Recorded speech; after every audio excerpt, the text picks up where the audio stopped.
ఈ రోజు మనం సాధారణంగా మహిళలు ఎదుర్కొనే సమస్యల గురించి తెలుసుకుందాము. నమస్కారం, నేను doctor Varalakshmi, consultant in medicine and homeopathy.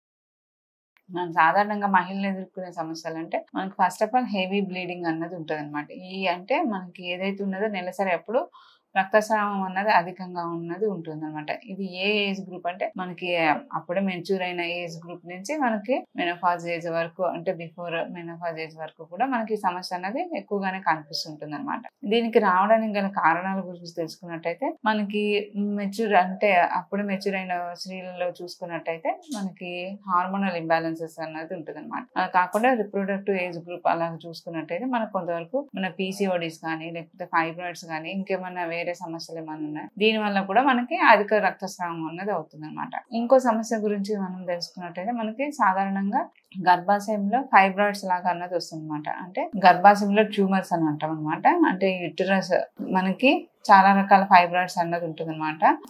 వీటి వల్ల ఏమవుతుందంటే అధిక రక్తస్రావం అన్నది అవుతుంది అనమాట.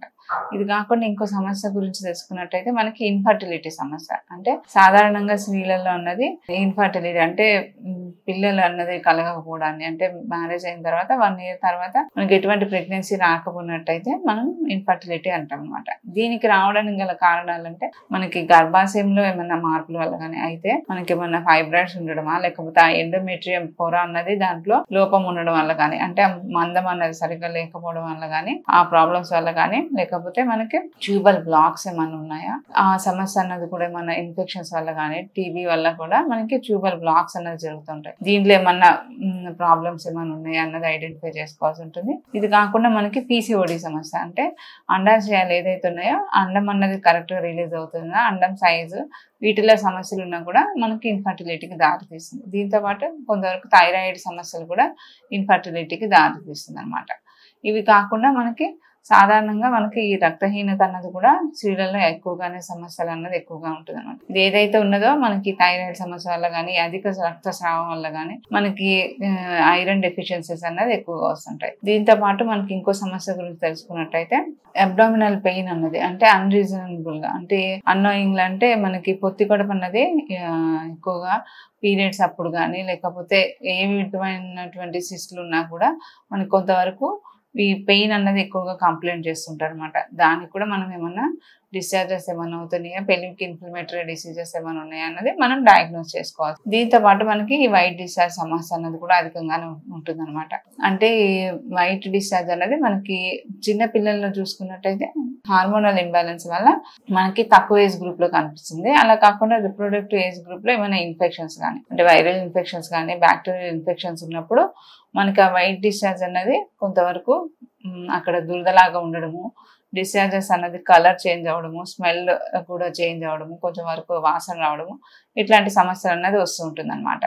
దీంతో పాటు మనకి ఇంకా ఫర్దర్గా అన్నది ఎటువంటి సమస్యలు ఉన్నా కూడా మనకి దాని యొక్క రీజన్స్ అనే రూట్ కాజ్ అన్నది పరిగణలోకి తీసుకుంటూ మనం మెడిసిన్స్ అన్నది ఇవ్వడం జరుగుతుంది అనమాట. మనకి మెడిసిన్ లో చూసుకున్నట్టయితే హోమియోపతి మెడిసిన్స్ ఉంటాయండి. ఇది ఏదైతే ఉన్నాయో ఈ అధిక బ్లీడింగ్ కానీ, మనకి ఇర్రెగ్యులర్ పీరియడ్స్, అంటే కొంతవరకు యంగ్ ఏజ్ టీనేజర్స్ లో మనకి పీరియడ్స్ అయితే డిలే అవుతూ ఉంటాయి. అంటే వన్స్ ఇన్ 2 to 3 months అన్నది వస్తూ ఉంటుంది. లేకపోతే మనకి 15 daysకి ఒకసారి రావడము, వచ్చినప్పుడు అధికంగా రక్తస్రావం అవ్వడము, ఇలాంటివి కూడా ఉంటాయి అనమాట. దీనికి రీజన్స్ అంటే కొంతవరకు అన్వాంటెడ్ హెయిర్స్ రావడం, యాక్నెస్, ఇవన్నీ కూడా పీసీఓఎస్ సిమ్టమ్స్ లాగా కూడా మనం చూసుకుంటాం అనమాట. ఇక ఎటువంటి సమస్య అయినా కూడా దాని యొక్క రూట్ కాజ్ ని తెలుసుకుంటూ ఆ సమస్యను మనం పరిష్కరించుకునేలాగా హోమియోలో చాలా మంచి మెడిసిన్స్ ఉన్నాయండి. మనకి ఇన్ఫర్టిలిటీ కానీ, పీసీఓడీస్ కానీ, ఫైబ్రాయిడ్స్ కానీ, వీటన్నిటికీ కూడా సర్జరీస్ లేకుండా కూడా మనకి హోమియోలో మంచి మెడిసిన్స్ ఉంటాయి. ఇది రోగి యొక్క శారీరక మానసిక లక్షణాలన్నింటినీ పరిగణలోకి తీసుకుంటూ మనం ఫర్దర్ గా అంటే డైట్ అవి సలహాలు ఇస్తూ కూడా మనం ఓవరాల్ గా హెల్త్ అన్నది ఇంప్రూవ్ అయ్యేలాగా హోమియోలో మంచి మెడిసిన్స్ ఉంటాయి. మనకి ఏదైతే స్త్రీలలో ఈ ఎముకల పటిత్వానికి కానీ, పీరియడ్స్ రెగ్యులర్ అవుతూ మనకి జనరల్ వీక్నెస్ అన్నది తగ్గుతూ కూడా మనకి వెయిట్ కంట్రోల్ కానీ, ఇలాగ అన్ని రకాల సమస్యలకి హోమియోలో మంచి మెడిసిన్స్ ఉంటాయండి. మీకు ఫర్దర్ గా ఏమైనా సమస్యలు ఉన్నట్టయితే ఒకసారి హోమియో మెడిసిన్ కన్సల్ట్ అవ్వండి. మీ సమస్యలకి పరిష్కారం దొరుకుతుంది. Thank you.